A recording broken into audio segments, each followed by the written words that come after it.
మహాకుంభమేళాకు star heroines queue కడుతున్నారు. సినీ రంగుల ప్రపంచంలో తమ అందాల వలపులతో కుర్రకారుకు నిద్రలేకుండా చేసిన హీరోయిన్లు గ్లామర్ ప్రపంచానికి గుడ్ బై చెప్పి ఆధ్యాత్మిక జీవితం గడపటంపై ఎక్కువ ఇంట్రెస్ట్ చూపిస్తున్నారు. ఈ మధ్యే మమతా కులకర్ణి కాషాయం కట్టగా, తాజాగా మరో నటి, మాజీ మిస్ ఇండియా ఇషికా తనేజా కూడా అదే రూట్లో వెళ్ళింది. మహాకుంభమేళాలో త్రివేణి సంగమంలో మునిగిన ఆమె ఇక నటనకు గుడ్ బై చెప్పి ఆధ్యాత్మిక బాట పట్టింది. ఎవరీ ఇషికా తనేజా? ఆధ్యాత్మిక జీవితం వైపు ఎందుకు అడుగులు వేసింది? ఇషికా తనేజా 1994 సెప్టెంబర్ 2న భారతీయ మలేషియన్ ఫ్యామిలీలో జన్మించింది. లండన్ స్కూల్ ఆఫ్ ఎకనామిక్స్లో చదువుకుంది. మాజీ Miss India, Miss world tourism టైటిల్ను గెలుచుకున్న అందగత్తె. 2016లో 100 సక్సెస్ఫుల్ ఉమెన్ ఆఫ్ ఇండియాలో చోటు దక్కించుకొని జనవరి 26, 2016న భారత రాష్ట్రపతి ప్రణబ్ ముఖర్జీ చేతుల మీదుగా రాష్ట్రపతి అవార్డును తీసుకుంది. 2017లో మిస్ ఇండియాగా ఎంపికైంది. 2018లో మిస్ వరల్డ్ టూరిజం టైటిల్ కూడా గెలుచుకుంది. అంతేకాదు, 60 నిమిషాల్లో 60 మందికి ఫుల్ ఎయిర్ బ్రష్ మేకప్స్ పూర్తి చేసి గిన్నిస్ బుక్ ఆఫ్ వరల్డ్ రికార్డులోకి కూడా ఎక్కింది. 2017లో మధుర్ భండార్కర్ దర్శకత్వంలో వచ్చిన ఇందూ సర్కార్ సినిమాలో ఒక ప్రమోషనల్ పాటలో నటించి సినీ రంగంలోకి ప్రవేశించింది. హద్ సినిమాలో రియా పాత్ర పోషించి మంచి పేరు తెచ్చుకుంది. ఇలా సినిమాల్లో అటు మేకప్ ఆర్టిస్టుగా సక్సెస్ఫుల్ లైఫ్ లీడ్ చేస్తున్న ఇషికా సినీ గ్లామర్ ప్రపంచాన్ని వదిలి తన జీవితాన్ని పూర్తిగా ఆధ్యాత్మికతకు అంకితం చేయాలని నిర్ణయించుకుంది. అంతేకాదు, సనాతన శిష్యురాలు అయి దీక్ష తీసుకుంది.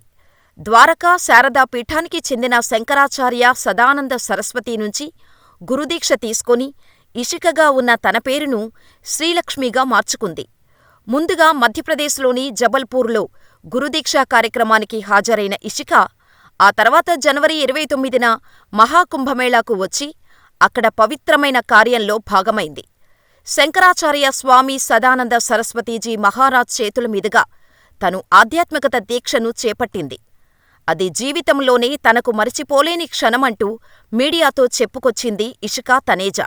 నేను సనాతనీగా ఉండటానికి గర్వపడుతున్నాను. నేను ఆధ్యాత్మికతలో సేవ చేయటంలో చాలా కనెక్టై ఉంటాను. మహాకుంభమేళాలో ఎన్నో అద్భుతమైన శక్తులు ఉన్నాయి. నేను కుంభకు రావటం ఇదే మొదటిసారి. ఇది జీవితకాలంలోనే ఒక అద్భుతమైన అనుభవం. ఇది దైవం కనిపించే నీటిలో స్నానం చేయడం నిజంగా ఒక వరం. ఈ పవిత్ర నదీ సంగంలో గంగా, యమున, సరస్వతి ఉన్నాయి. ఈ ప్రదేశం ఆత్మ పరిశీలన జ్ఞానానికి సరైన ప్రదేశం. నేను శంకరాచార్యజీ నుండి గురుదీక్షను అందుకోటానికి నా జీవితంలోనే ఘనతను సాధించినట్టుగా ఫీలవుతున్నాను. ఆయన ఒక గురువులాగా ఉండి నా జీవితానికి దారి చూపించారు. చిన్న చిన్న బట్టలు వేసుకొని డాన్సులు చేయడానికి మాత్రమే ఆడవారి జీవితం పరిమితం కాలేదు.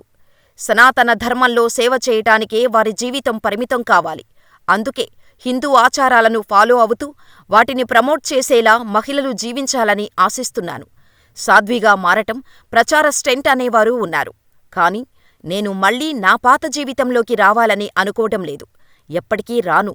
నాకు అవకాశం వస్తే నేను సినిమాలు నిర్మిస్తాను. కానీ వాటిల్లో కూడా నేను సనాతన ధర్మాన్ని ప్రోత్సహిస్తాను. నేను నాకోసం చాలా చేశాను. అనేక అవార్డులు గెలుచుకున్నాను. అనేక రివార్డులు సృష్టించాను. కానీ ఆ ప్రయాణం పూర్తిగా భిన్నంగా ఉంది. ఎందుకంటే దానిలో పేరు, కీర్తి ఉన్నాయి. కానీ శాంతి, ఆత్మసంతృప్తి లేదు.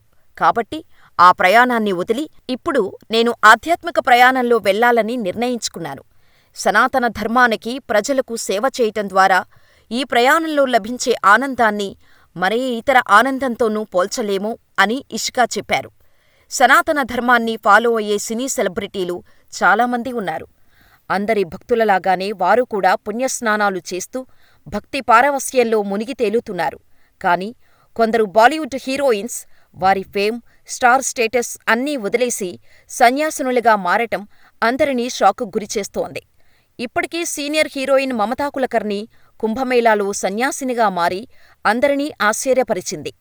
ఇప్పుడు ఇషికా కూడా ఆ లిస్టులో చేరటం అందరినీ ఆశ్చర్యానికి గురిచేస్తోంది.